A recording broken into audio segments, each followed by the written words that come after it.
I, 27, female, have always known I had lived in my sister Sarah's, 29, female, shadow. It's been like that for as long as I can remember. Growing up in suburban Massachusetts, Sarah was the perfect daughter, straight A's, cheerleading captain, and homecoming queen. My parents, both successful attorneys, were her biggest fans. They constantly praised her accomplishments, making sure I knew that Sarah was the one going places. She went on to work in marketing in Boston, and every milestone she reached was celebrated like she had won an Olympic gold medal. I wasn't like that. I wasn't the star of the family, and I learned early on that my accomplishments, graduating from nursing school and becoming a pediatric nurse, were good, but not good enough. Still, I loved what I did, even if it didn't bring the kind of attention Sarah got. I loved helping children and knowing that my work made a real difference. But it didn't matter how fulfilling it was for me. To my parents, I'd always be the other or the lesser daughter, the one who didn't quite measure up. Things started to change for me 2 years ago when I met James. He's a pediatric oncologist, and we connected during my residency. We clicked instantly. James is kind and patient and shares my passion for helping children. Last month, he proposed to me during a weekend trip to Cape Cod. It was perfect.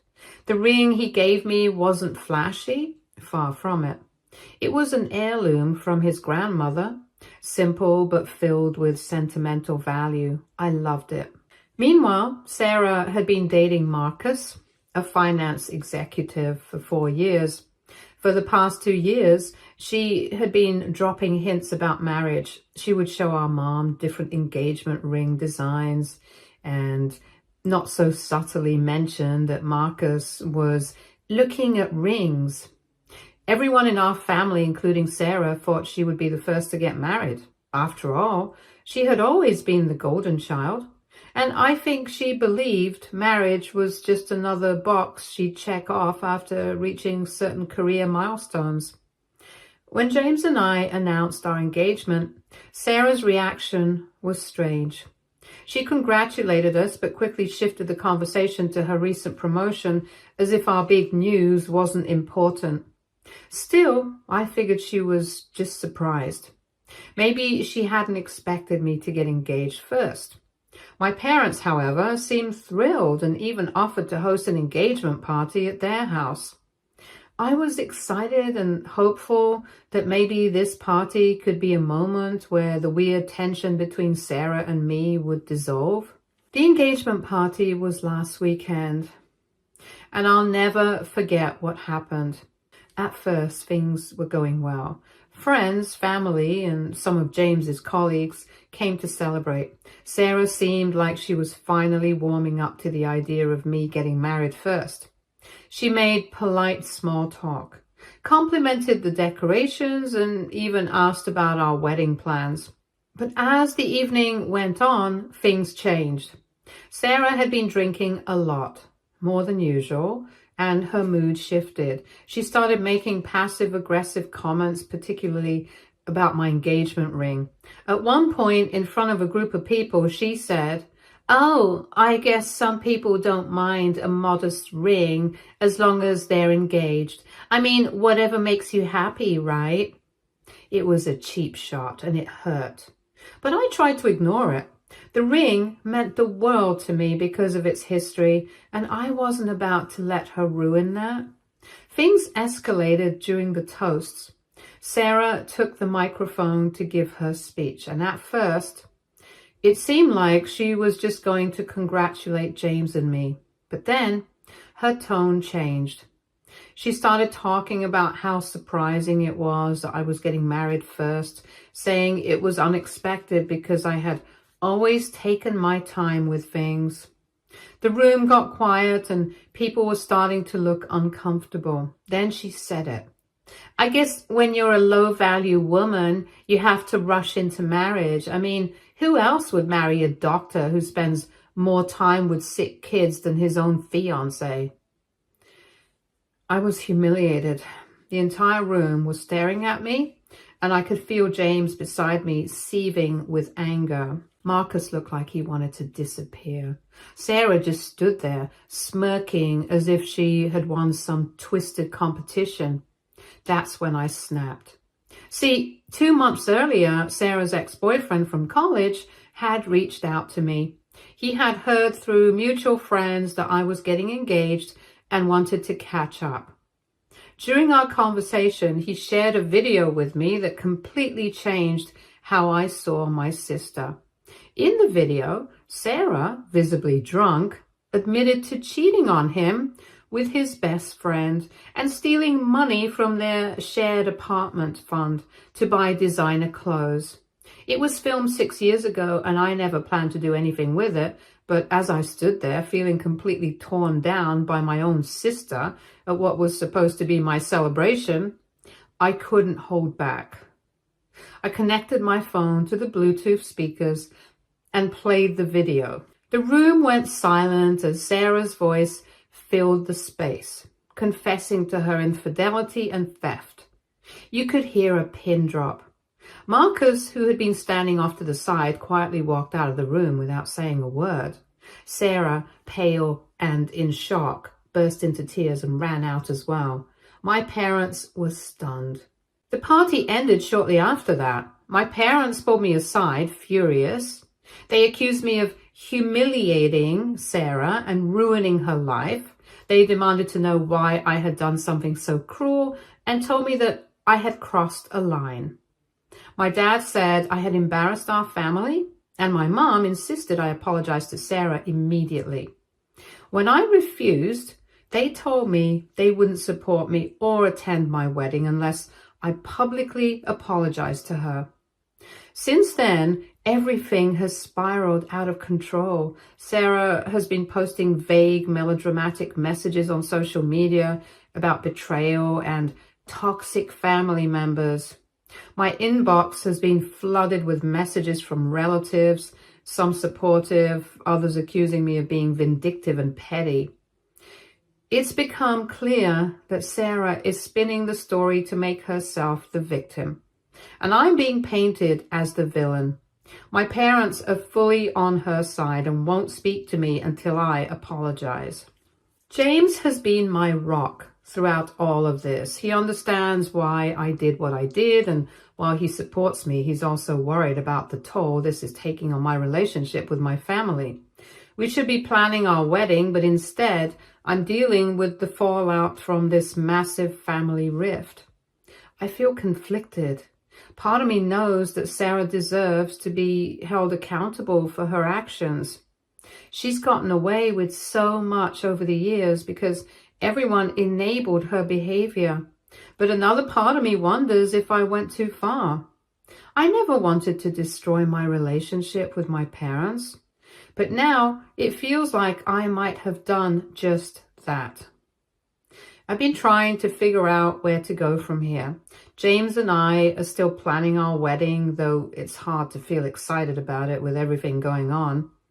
We're supposed to be celebrating our engagement, but instead, I'm left picking up the pieces of a family that feels irreparably broken.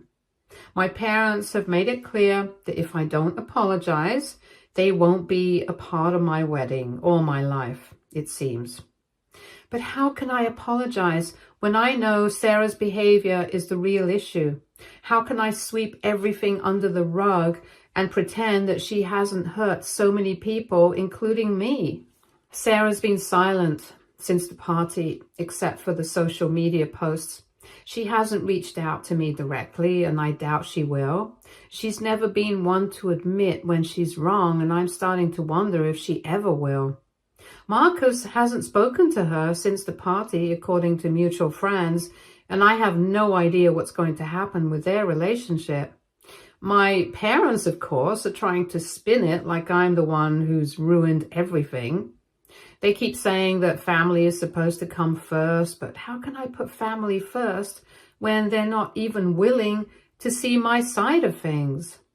At this point, I'm not sure what the future holds.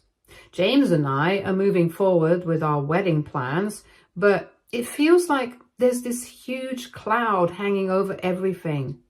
I love my parents, and it breaks my heart that they've chosen to side with Sarah, but I can't apologize for standing up for myself. I can't pretend that what she did was okay.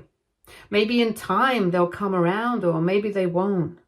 All I know is that I have to focus on what's best for me and James now. We deserve to start our life together without this drama hanging over our heads. I just wish it didn't have to be this way. But sometimes you have to stand up for yourself, even if it means losing the people you thought would always be there for you. Thank you all for the overwhelming support and advice. The whole mess has been spiraling out of control over the past few days, and I wanted to give an update on everything that's happened since the engagement party. Yesterday, I got a call from Marcus. I wasn't expecting it, especially after everything that went down, but I was curious about what he had to say. Marcus sounded calm, but tired, like he'd been thinking a lot. He told me that Sarah's behavior at the party was a huge wake-up call for him. He'd been having doubts about their relationship for a while, but hadn't felt like he had enough clarity or proof to act on them. The video was the final straw. Apparently, Sarah had been pushing him towards marriage for some time. She'd drop hints constantly about wedding plans and even pressure him to look at engagement rings. But at the same time, she wasn't exactly acting like someone ready for commitment. Marcus shared that she had been flirting with his colleagues at work events, and while it never escalated into anything serious, it made him uncomfortable.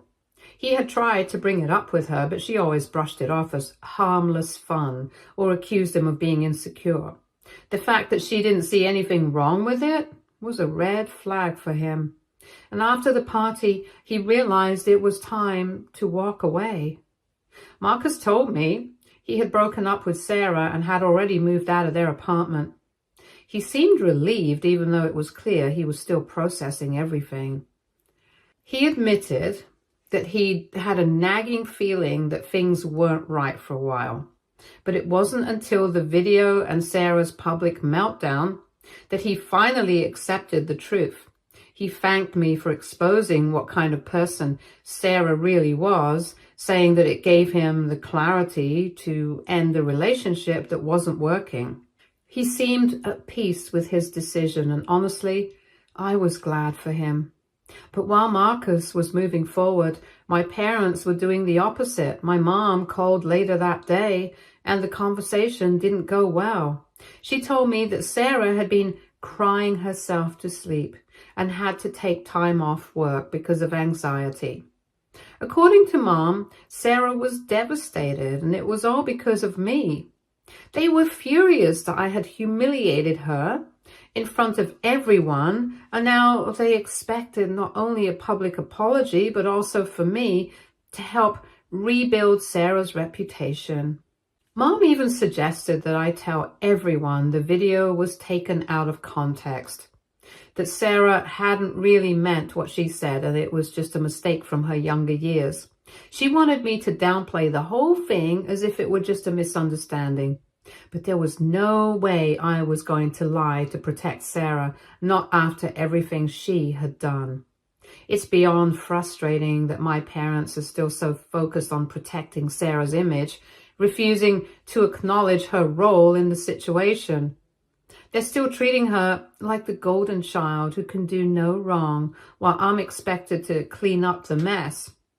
To make matters worse, Sarah's ex from college, the one from the video, reached out to me after hearing about what happened through mutual friends. He was appalled by Sarah's attempts to cover it up.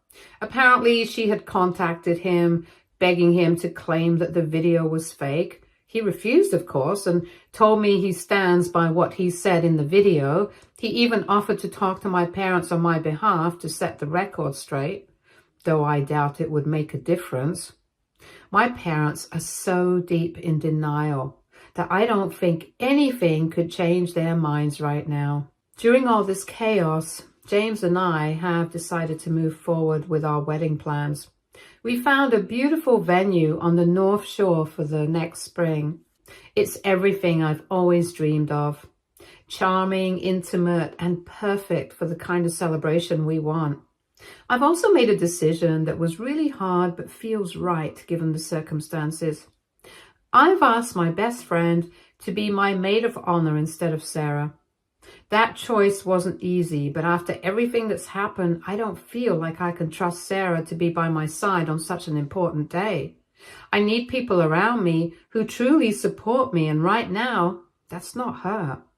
Some of our relatives have already confirmed that they're attending the wedding, even if my parents stick to their boycott.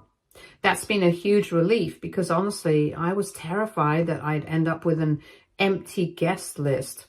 James's parents have also been incredibly supportive. They've even offered to help with planning if my parents continue to hold out. It's been a comfort to know that we have people in our corner, even if my own parents aren't among them. Despite all of this, the emotional toll is starting to weigh heavily on me. I've been so torn between standing up for myself and the sadness of potentially losing my family. James has been my rock through everything, but even he can see how much it's affecting me. I've decided to start seeing a therapist to help me work through everything. My first appointment is tomorrow, and I'm hopeful it will help me sort out my feelings. I don't regret standing up to Sarah. She's gotten away with too much for too long. And it was time someone held her accountable for her actions, but the thought of a long-term estrangement from my parents is hard to bear. I always imagined them being there for my wedding, walking me down the aisle, sharing in the joy of the day. Now that image feels like it's slipping away, and I'm trying to come to terms with that. James has suggested eloping to avoid all the drama, and while I understand where he's coming from, I'm not ready for that. I've always dreamed of having a traditional wedding with my family by my side, and part of me is still holding out hope that they'll come around. But at the same time, I'm starting to realize that I need to focus on what makes me happy, not on living up to the expectations of a family that refuses to see reason. For now, I'm taking things one day at a time. I'm moving forward with the wedding plans, leaning on the people who are supporting me and trying to process everything that's happened. It's not easy, and the path ahead feels uncertain, but I'm determined to find my own way through this. Even if it means walking down the aisle without my parents, I know that I have James by my side, and that's what matters most. Things have escalated far beyond what I ever could have imagined. A few days ago, Sarah's ex-boyfriend's wife found out that Sarah had been reaching out to him, trying to convince him to deny the authenticity of the video. Apparently, Sarah had been persistent, practically begging him to lie and say the video wasn't real. But what really shocked me was what came next. Sarah had gone as far as to offer to make it worth his while if he agreed to help her cover up her lies. Well, the wife wasn't having any of it. She wasn't about to let Sarah manipulate her husband instead of keeping quiet. She took screenshots of Sarah's messages and shared them in our extended family's group chat. It was a bombshell. The chat exploded into chaos as family members read Sarah's desperate attempts to cover up her past. The worst part was seeing just how far Sarah was willing to go to protect herself, with no regard for anyone else. As the messages circulated, everyone was stunned. My aunt, who's always been one of the more level-headed, calm people in the family, finally spoke up. She revealed that she had witnessed Sarah's manipulative behavior for years, but had chosen to keep quiet to avoid family drama. Apparently, Sarah had been pulling stunts like this for a long time. My aunt shared that Sarah had taken credit for other people's achievements in the family and even spread rumors about cousins who outshone her in school or work. It was eye-opening to see just how many family members had stories about Sarah's manipulations. I'd always known she was favored by my parents, but I had no idea how deeply this pattern ran. People shared story after story about Sarah's selfishness and entitlement, yet no one had ever dared to confront her directly. It was like my parents had set the standard that Sarah was untouchable, and everyone followed suit to avoid rocking the boat. Even after this revelation, my parents still refused to acknowledge what Sarah had done. Instead, they doubled down on their position. A couple of days after the screenshots came out, my parents finally reached out to me again. But instead of the apology or understanding I was hoping for, they hit me with an ultimatum. They told me that if I didn't publicly apologize to Sarah, they would remove me from their will. It was like a punch to the gut. As if that wasn't enough, they demanded that I make a public statement saying the video was misleading and agreed to postpone my wedding until Sarah had had time to find happiness again. I just don't know what to say. How could they not see what was really going on? They were so wrapped up in protecting Sarah that they'd completely lost sight of reality. They didn't care about how she had humiliated me at my own engagement party or about the fact that she tried to manipulate her ex into lying for me. All they cared about was making sure Sarah's reputation wasn't damaged. It was like they were blind to the truth, refusing to see their precious golden child for who she really was. James has been amazing. He's been nothing but supportive, even though I can tell the situation is wearing on him too. His colleagues at the hospital have been great as well.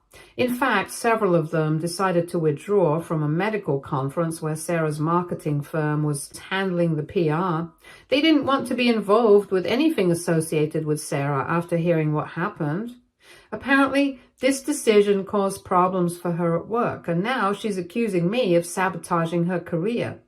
The irony is, I hadn't even spoken to anyone at her firm. But of course, in Sarah's mind, everything bad that happens to her is somehow my fault. Meanwhile, Sarah has been playing the victim online. She's been posting more cryptic messages about family betrayal and how people should rise above pettiness. It's clear she's enjoying the attention, framing herself as the wronged party in all of this. She still hasn't reached out to me directly, and I doubt she ever will. She's too busy spinning the narrative that I'm the villain to even consider taking responsibility for her actions. I had a long conversation with my dad, hoping we could finally talk things through, but it was heartbreaking. He told me that family is everything, and by refusing to apologize, I was the one tearing our family apart. He went as far as to say that Sarah had always been there for me and that I was repaying her by ruining her reputation and making her look bad in front of everyone. It felt like I was being gaslighted. No one was acknowledging the hurt Sarah had caused me. No one was standing up for me. Instead, it was like they expected me to sweep everything under the rug, to apologize and move on for the sake of keeping the peace. The conversation left me feeling even more conflicted than before. Part of me wanted to give in just to end the drama, but another part of me knew that doing so would only validate Sarah's behavior and reinforce the idea that she could do no wrong. I couldn't bring myself to apologize for something that wasn't my fault, not after everything she had done. James and I should be focusing on our wedding and moving forward with our lives, but instead we're stuck in this never-ending cycle of drama with my family. It's exhausting, and it's becoming increasingly clear to me that no matter what I do, I might never get the support from my parents that I've always wanted. The pressure to fix things with Sarah is crushing, but at this point, I'm starting to question whether it's even worth it. What's the point of trying to rebuild a relationship with someone who doesn't respect me? What's the point of trying to make peace with parents who refuse to see reason? I've spent so much of my life trying to live up to my parents' expectations, trying to be the good daughter, even in Sarah's shadow. But now I'm realizing that maybe it's time to let go of that. As much as it hurts to think about losing my parents, I can't keep sacrificing my own happiness to keep the peace. For now, I'm trying to take things day by day. I'm continuing to see my therapist to work through everything. I'm still holding out hope that my parents will come around, but I'm also preparing myself for the possibility that they won't. And if that's the case, I'll have to make peace with it and move on. At the end of the day, I deserve to be happy, even if it means leaving some people behind. It's been a few more days and I've made a decision after countless conversations with James and some deep soul searching. I've realized I cannot apologize to Sarah. I've spent so much time weighing the consequences, but in the end, apologizing would mean going against everything I believe in. It would be condoning her behavior. And I can't do that anymore. I've been part of this dysfunctional cycle for too long, and it's time to break free. My parents have made it crystal clear that they won't attend the wedding unless I publicly apologize to Sarah. Part of me was still hoping they would come around, that they would see reason and realize how unfair and hurtful their demands are. But as much as it breaks my heart, I've decided to move forward without them. I can't keep sacrificing my own happiness and well-being to maintain a fragile peace that was never truly there in the first place. James and I have reconstructed our wedding plans to reflect this new reality. Originally, I had envisioned a large traditional wedding, the kind where all of my family would gather together, celebrating our love in a grand way. But given everything that's happened, we've decided to scale back. Instead of a big event, we're opting for a smaller, more intimate ceremony. It will be just close friends and James's family, who have been nothing but supportive throughout this entire ordeal. I won't lie, it's not what I originally wanted. I grew up imagining my wedding as a day where both my parents would walk me down the aisle, surrounded by loved ones from both sides of the family. Letting go of that dream hasn't been easy, but I've realized that continuing to chase after their approval, when they've made their priorities so painfully clear, is futile.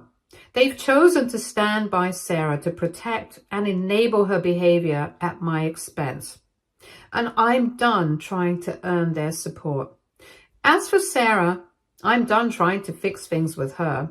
This whole situation has made me see her in a new light, and I finally accepted who she really is. For years, I let her manipulations drag me down. I excused her behavior because that's what everyone in the family did. It was always just Sarah being Sarah. But I can't keep living like that. I deserve better than to be caught up in her endless drama. And I've realized that the only way to truly move on is to let go of her completely. The decision to cut ties with Sarah and my parents hasn't been easy. And the pain of that loss is still raw. But sometimes unexpected happens. That gave me a little bit of peace. A few days ago, my grandmother, my dad's mom, reached out to me. She invited me over for tea and we had a long, heartfelt conversation. My grandmother has always been a quiet presence in the family, watching everything unfold from the sidelines. She's never been one to get involved in the family drama, but this time she decided to step in. During our conversation, she told me that she supported me. Hearing those words felt like a lifeline in the middle of all this chaos. She admitted that while she couldn't change my parents' minds or their decision to stand by Sarah, she wanted me to know that she understood where I was coming from. She told me she was proud of me for standing up for myself and for refusing to apologize when I had done nothing wrong. Having someone in my family validate my feelings after weeks of feeling like I was screaming into the void was overwhelming in the best possible way. The visit with my grandmother gave me some clarity. It reminded me that not everyone in my family is blind to Sarah's behavior or dismissive of my feelings. Knowing that at least one person in my family understands and supports me means more than I can put into words. It doesn't fix everything, but it helps me feel less alone in this battle. The last few weeks have been some of the hardest of my life, but I'm starting to learn that sometimes the only way to truly move forward is to let go. Letting go of the idea that my parents will ever change and that Sarah will ever take responsibility for her actions. And most importantly, letting go of the need for my family's approval to feel whole. James and I are excited about this next chapter of our lives. The wedding, even though smaller and different from what I once dreamed, will still be a celebration of our love and commitment to each other. It's not the fairy tale ending I once hoped for, but in many ways it feels like the beginning of something much stronger. I've also made the decision to continue therapy. I have realized I have some issues of my own and I could really use some professional help. The journey isn't over and I know that I will have to face my parents and Sarah again. But for the first time in a long time, I feel like I'm on the right path. Thank you all for your support and advice throughout this ordeal. It's meant the world to me. I'm ready to move forward, focusing on my happiness, my relationship with James, and the future we're building together. Stay tuned for more stories from our girl relationships.